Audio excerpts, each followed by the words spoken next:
So they say over that there was this Breslover chassid, and he had to spend some time in Gehenna, and it's really hot down there, and he's screaming out, Rebbe, Nana, Nachman, Miyuman, Rebbe, and he comes down. The Rebbe says, what are you doing here? He says, no, I ended up here. He says, you want to leave? He says, yeah. He says, come. Sticks out his hand. Chassid grabs on, he pulls him out. This Lubavitch guy sees this going on. He's like, that was cool. Rebbe. Rebbe comes down. He sees his chassid there. He says, what are you doing here? I don't know. I was out of town. And I guess some things along the way. He said, you want to leave? Yeah. It's so hot. I need to go. And then there was this Litvak. Litvak sees what's going on. He calls out to his Rebbe's Mashkiach. Mashkiach. Mashkiach comes down. He looks at him. It's burning. It's fiery. It's fierce. Mashkiach looks at him and says, didn't I tell you? Didn't I tell you this will happen? Now you see. So I guess you need one Litvak over here in this lineup to tell you really about Yom Kippur. They called him Majeski. So there's a lot of things going on these days. I don't know what you would call them, maybe rituals. There's a halacha, Shulchan Aruch, Taf Reish Hey, Mashenoyegim Lasois Kapara B'Erev Yom Kippurim Lishlei Tarnagol Al Kol Ben Zachar V'Loymar Lo Psukim Yesh Limnoya HaMinhag. Mechaber says that maybe we should stay away from this minhag, from this custom to do kaparas. And the Mishnah Berurah brings down, because some would say it's darchei ha'amayri, it's the ways of, like the Goyim, to be slaughtering things and saying things. And the Ramah brings down, v'yesh me'agoyim shekasu minhag zeh, v'chein kasu oisei rab me'achroinim, v'chein b'yihan v'chol medina, v'chein l'shai, we should do it. But if you look really throughout these days, there's a lot of minhagim. Minhagim on what to eat. We eat types of food. Kreplach, they're covered up, the meat. So we want to cover our averis. We eat honey the whole time. Things should be sweet. We don't eat any nuts. Chas v'shalom. Geizim are gematria chet. As my Rebbe used to say, chet is also gematria chet.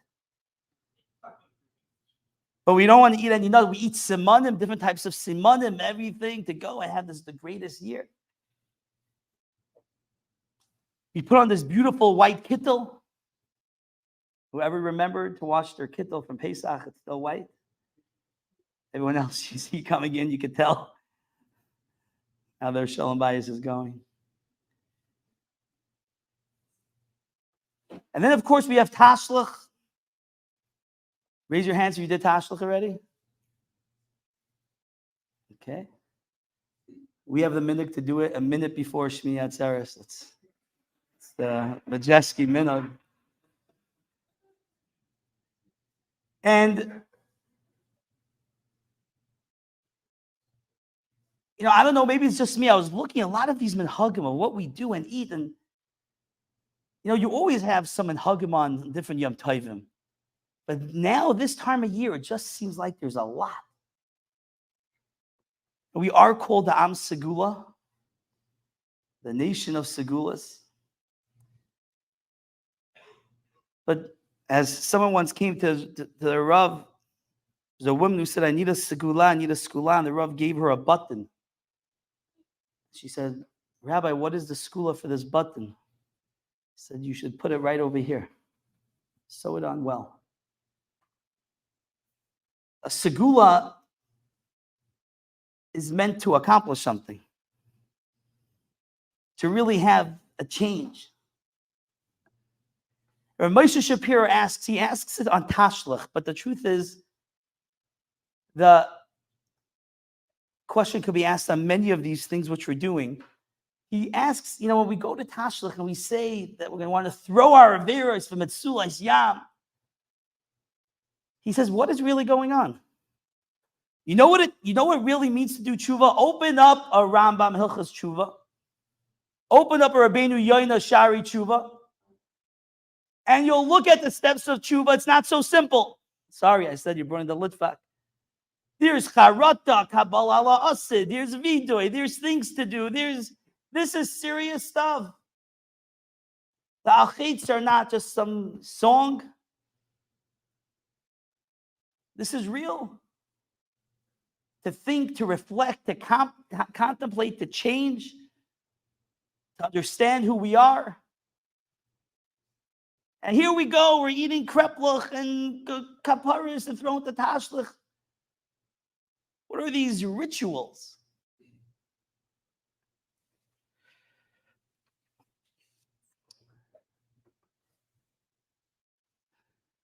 Rabbi Rebach from Pico said over an amazing Shemi Shmuel. I heard this over for Rabbi Minder, who spoke in the valley on Rosh Hashanah, Beis Tefillah. Beautiful Shemi Shmuel.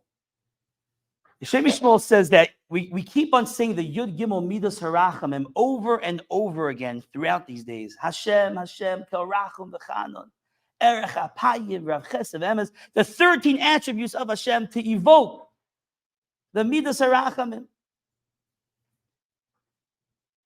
But there's one word in there that seems a little bit out of place. That is the word emes. Kel Rachum V'chanon, that's great. Erech HaPayim, slow to anger. Rav Chesed, beautiful. They say Chesed la'alafin, they say Avon, you remove Avon, Feshachata. Emes. Emes, truth. Who wants truth? Can't handle the truth. I can see the three people that didn't laugh, Baruch Hashem. Kadosh V'Tahar. Who wants emes? Why are we saying emes in here? Reminds me of the guy who goes to his Rebbe. He says, Rebbe, I have a court case coming up. I don't know what to do. They want to sue me and the government and the state and everyone's coming after me. Rebbe says, Davdaven, and he says, I need a bracha. Rebbe says, okay, I give you a bracha. The emes, the truth should come out. He says, Rebbe chas v'shalom. Please don't say that.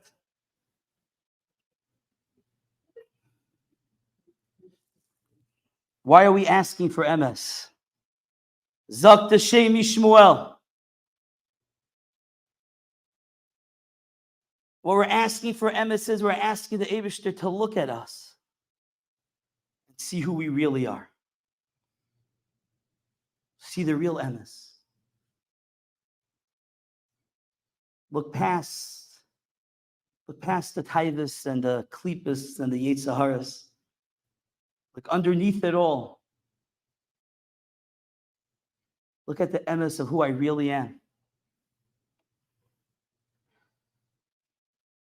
Zok Rav Moshe. Zok Rav Moshe Shapiro, you know what happens when you go to Tashlich? When a Yid goes to Tashlich, that Yid is stating a fact. That Yid is stating a truth. And the truth is that this Avera which I did, I can throw away very easily. It almost is a ritual. What's the difference between a bar mitzvah and a bal Avera? How come when somebody becomes 13, we call him a bar mitzvah? And when someone does an Avera, we call him a bal Avera. Says Rav Moshe, your father is going to be your father for life. No matter where you are, no matter what you're wearing, no matter what you're doing, you are a son. You could identify as a giraffe. You could say you are whatever. You are a son to your father and mother. But a Baal, an owner can decide to sell.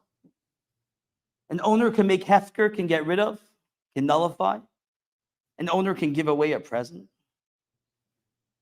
A balavera is called a balavera because it's not you. You own it. You have to get rid of it.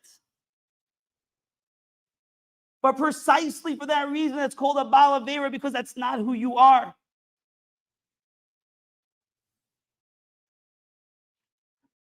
And how many times do we associate ourselves with the sins that which we do?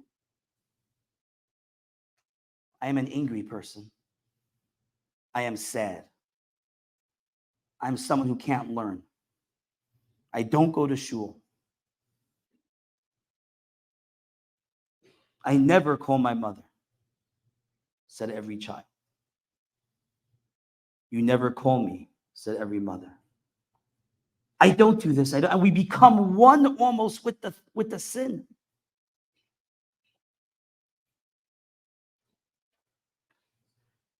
So every one of us has struggles,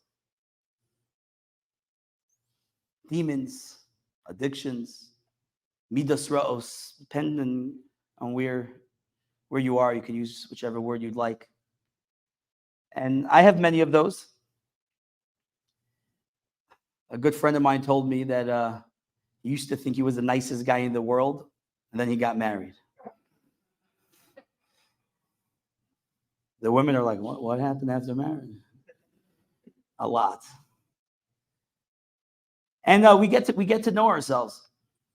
So I have this bad habit. I like to sleep late. And I was able to deal with it as a bacher, and I got married, and you manage. And then I moved back to LA, and I had my first job, and I really had to wake up on time. So my wife, basically inherited the role of Becker. And after a certain point, rightfully so, she said, "Okay, Yisroel, it's time." She says, "You got to get yourself out of bed." I'm like, "No." So she bought me this alarm clock, and this wasn't an alarm clock. She Googled loudest alarm clock in the world, and there is such a thing. It's called the sonic boom alarm clock. As I state, this thing comes with a wire that goes on your bed, and your bed shakes when the alarm goes off, and this alarm sounds like you have like a fire alarm in your house. Okay, so my wife gets me this beautifully wrapped present. It's great. It's like the equivalent of buying your wife a scale, Anyway, so see me for other shalom bayis advice. And I get this alarm clock, and the first time we used this was on the Shabbos Kodesh. Now, most alarms that I grew up with, after 10 minutes, even the alarm clock gives up. Like everything stops. Even the seatbelt in your car, 3-4 minutes, it gives up, right? I timed it. Everything stops. But no, not the sonic boom alarm. This thing just kept on going. Now, truth be told, the sonic boom alarm clock did not wake me up. I was very proud of that. I woke up from my kids banging on the door. This thing was so loud. It woke up the entire house. So now we have this Shabbos afternoon Suda, and there's a fire truck in my house. So I told all my kids, I said, go find every towel that we can find. And every kid comes back with like 5 towels, and we start covering this alarm clock. I'm standing on the bed, we're out of towels, and it's still going. I said, blankets. Let's go. Everyone start bringing, everything comes. And we built this like Mount Everest all the way to the ceiling. And the alarm clock was like this little sound. Very subtle. And after Shabbos, made Havdalah, we went to my room. And my kids wanted to take off the whole thing. I said, no, not so fast. Let's do it one at a time. I want to hear, when does it start getting loud? On each towel coming off, each blanket, you heard it louder and louder and louder until it was booming. What happened to the sound the whole Shabbat? The sound was there. The sound was there, but it was covered up. Heilige Yidden, our neshamas have a lot of towels covering them. Every Avera, every Richuk. It's another layer over that neshama. But there's once a year where we get to pull those towels off. There's a time period in the year we go to some chickens and we say, I'm throwing away my Averis because this is not me. Towel off. I'm not eating these nuts that are gematria because that's not me. I'm wearing a kittel because that's me. These aren't just segulas. This is showing us who we really are. Like the Lubavitcher Rebbe, said, I can quote him here safely. The Lubavitcher Rebbe said, why did Hashem work out Esav and Yaakov with the brachas, the whole trickaroo? He couldn't just have him come get a normal bracha, the whole thing. Look, the Rebbe, because the Eibishter knew that there's going to be many, many, many Yaakovs coming along who look like Esavs. We're going to need that bracha.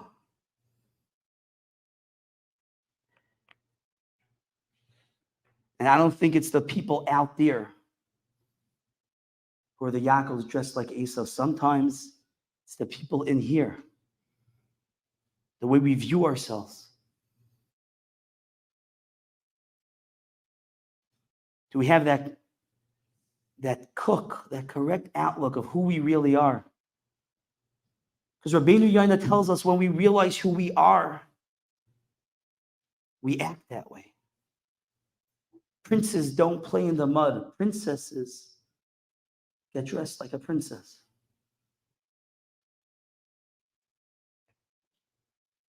Who are we? I was one time davening here in Chabad. I came in from the city. I woke up for Vasik in that. No, it was like a 10:30 minute. And as I'm walking out, there was this elderly man. He looked like he was in his 80s, 85. He was wearing a fanny pack. He was putting away his tefillin, and he asked me, can you help me? Can you help me put away my tefillin? It wasn't going. I was on my way out. I was supposed to go straight to the bakery to get my donuts for my kids. And as I'm going out, he's like, oh, can you help me? I'm like, if you missed that 10 o'clock window, you're done. Those crumb donuts are gone. Buttermilk for sure. So I said, yeah, okay, yeah, why not? We're gonna help you wrap your tefillin. I come, and as I'm wrapping his tefillin, I realize he put the shalyat on the shalrosh. I was all mixed up. I take it out, I start wrapping it up, and as I'm doing this, he gets a phone call. He had one of these old StarTech flip phones. And he picks up the phone, and I'm wrapping it, and this is the way the conversation goes. Yeah. No, 4 million. 4 million here. 6 million to this person. 2 million. I'm like, either he's talking monopoly money, or this guy is like, what is going on? Okay, once again, if you put $3 million here, and he keeps millions and millions, I keep on unraveling this tefillin and wrapping it again. This is like the longest tefillin wrap in history. He was on for 15 minutes, and the tefillin was tough, So he finishes this phone call, and he says, do you want to know who that was? Yes. He says, that was my lawyer. They keep on messing up with my will. You want to see my will? I'm like, yes. I never got asked before, do you want to see my will? This was very exciting. He takes out of his pocket this paper, he unfolds it, and he shows me his will. This Yid was from Chicago, and he has written out where he's giving all his money. I look at him. I said, the shul in the valley. I'm looking to build my house. You want to go out for coffee? Let's get to know each other. I had so much time, Rabbi Yisai. The donuts could wait. What happened? What was the difference between an old man asking me to help us fill in and all of a sudden I'm talking to him for an hour? What changed? Rhetorical question. $15 million changed. But imagine if that's how we see every Yid. Imagine if that's how we see ourselves. In the proper light, the way that we really should. That's what Yom Kippur is about. It is serious. Tshuva is serious business. To really look at who we are it's not easy. It's not a gimmick. But we really have to know who we are to look at who we are. I want to end with this. I got a phone call from a Talmud right after Rosh Hashanah on Sim Gedalia. He's in Eretz Yisrael. He said, Rebbe, I have to tell you something. He said, you know that there's this segula to stay up the whole night Rosh Hashanah and finish the Tehillim 2 times? Everyone's talking about it. I said, yeah. He said, I did it. After my Suda, I said the entire Tehillim 2 times, and I'm not a fast reader. You know that, Rebbe. I was up till 5:30 in the morning. And then you can ask about Kasha. You can ask something from Hashem. He said, Rebbe, do you want to know what I asked for? I said, no, that's between you and Hashem. Even though I really wanted to know. I was hoping he was going to ask me again. Like you go to someone's house, you want something to eat? No, please ask me again. It was like one of those. He says, Rebbe, you really don't want to know? I said, okay.